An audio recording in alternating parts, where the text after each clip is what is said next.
Hi everyone, welcome to this video on how to do lab number 7. This will be a short video going over the instructions for lab 7 and setting you up to do the lab 7 assignment. So the first thing we're going to do is we're going to create a dummy variable or a dichotomous variable. Those terms are used interchangeably. Basically what they mean, we're going to take one variable, in this case sex, which is coded as male or female, and we're going to change it into a variable that just says yes or no on whether someone is female and yes and no whether someone is male. So at the end of this we'll have a variable for female that is yes, no for female, and a variable for male that is yes, no for male. So the first thing we're going to do is we're going to go up to here to transform, and we're going to go to create dummy variables here. So transform, create dummy variables. Again, I'm going to click this so it displays the variable names. Then we're going to find sex, and we're going to move it over to this create dummy variables window. And I want the name for this to be dummy variable. I'm just going to use a D and then sex. And I'm just going to leave it at this. So this is going to be my dummy variable for sex. And then we are just going to hit OK here. And give it a second to open up. Alright, so here we go. You can see that we've created a dummy variable sex. So sex underscore 1 is male, sex underscore 2 is female. Now we can also kind of look at this a little bit more. We'll go to Descriptive Statistics and we'll go to Frequencies. Again, I'm going to display variable names. We're going to go all the way down here and let's look at this one and this one. Okay. Wait a second while it loads. So for female, we can see that 0, which is again not female. This is the no. The number of people in this for this variable that are not female is 1052, and the number of people who are female is 1296. And again, we can go down here and see that this lines up right. The number of people in this sample that are not male is 1296, matching up with the number of people who are female here. And the number of people who are male is 1052, again matching up with the number of people who are not female. So that checks out. However, having this kind of variable that is D underscore sex underscore 1 might be a little confusing. So what we can do if we want is we can rename this variable so that it makes more sense to us. So again, we'll go back up to transform. We'll go to recode into different variables. Transform, recode into different variables. And I want to we'll start with this one. And we want the output variable name.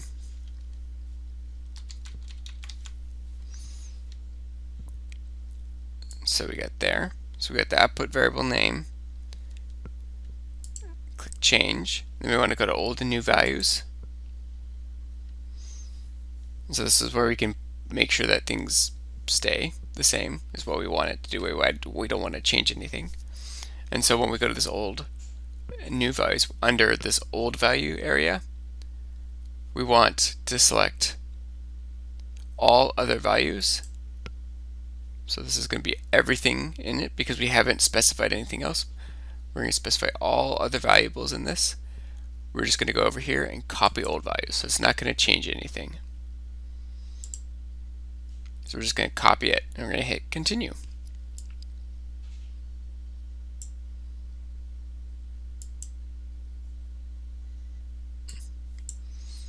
Alright. So now, if we look here on our data, we have a female here, dichotomous variable. We can check to see if that has worked correctly by going to Analyze, Descriptives, Frequency. We'll remove these. We'll remove that one and we'll use female. And so if we are correct, if we did this right, then these two should be the same. And what do you know? They're the same. So we did a good job of taking our old variable and transform it into a variable with a new name. Okay, so let's move on to this regression part of this. So to do the regression, we're going to go to Analyze. We're going to go to Regression, and then Linear. So Analyze, Regression, Linear. And our dependent variable is going to be hours relaxed. So we're going to put that into our dependent variable. And then our independent variable here is going to be age. So this is going to be a regression with two interval or ratio level variables. And once we have those two in place, we're going to hit OK.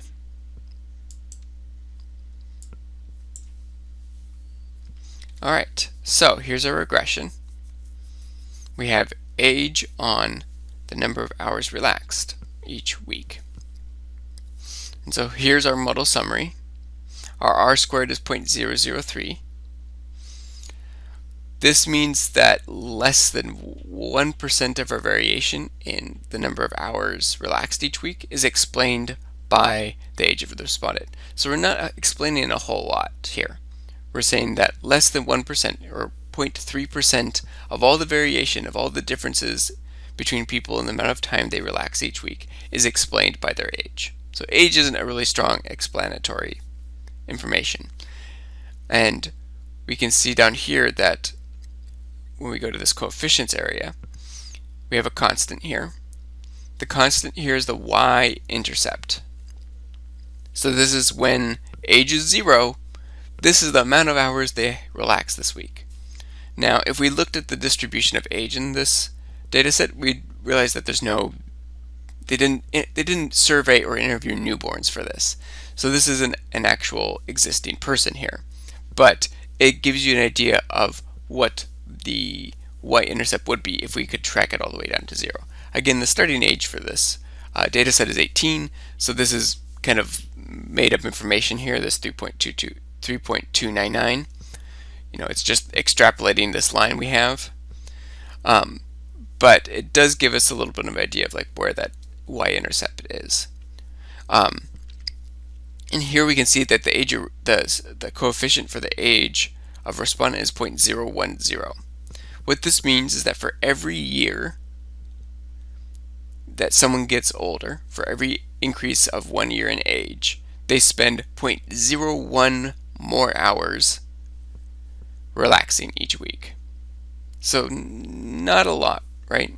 That means if you're 30, in theory you will spend 3.299 plus 30 times 0.010 hours relaxing each week, which is about, if you do the math, it's about 3 plus 3.299, so about 6.299 hours relaxing per week if you're 30.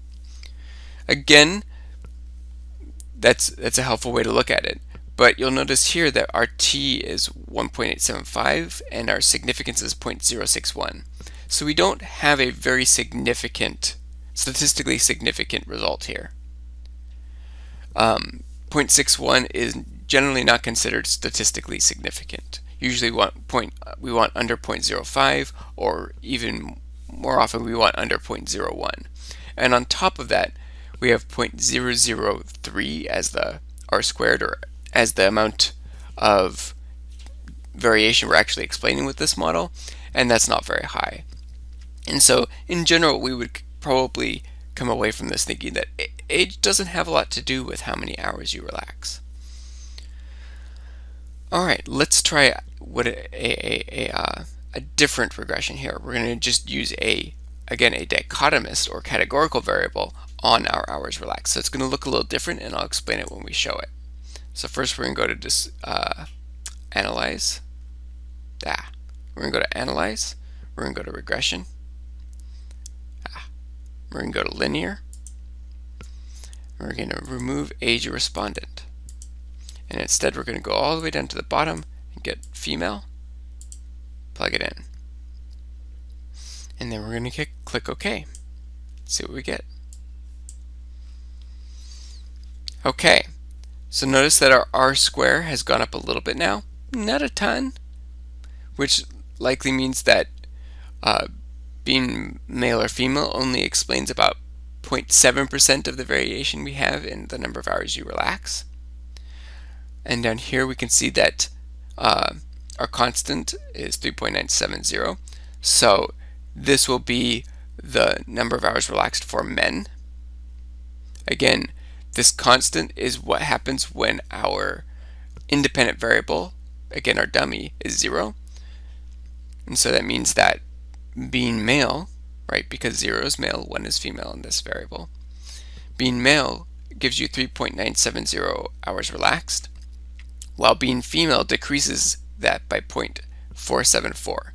So what we can know from this is that men on average relax 3.97 hours per week, whereas women relax around 3.5 or so, a little under 3.5 hours per week. And again, we go over here, we can see the t-values, and we can see that this is statistically significant at the 0.01 level and at the 0.05 level, right? Our significance level or p-value is below an alpha of 0.05 or 0.01, and so we have statistical significance. We're still not explaining a lot because of our R squared up here, but we do have statistical significance. And what that means is there is a statistically significant difference between the amount of hours that men get to relax and the amount of hours that women get to relax, with men getting to relax, on average, more than women. Alright, and here's some information about your lab assignment for this week. You're going to have to do some recoding as well as some regression. Make sure you follow the instructions, and if you have any questions, I'm feeling a little bit better, and we will be meeting tomorrow, Thursday. I can go over any questions you have about this or anything else in class. Thank you.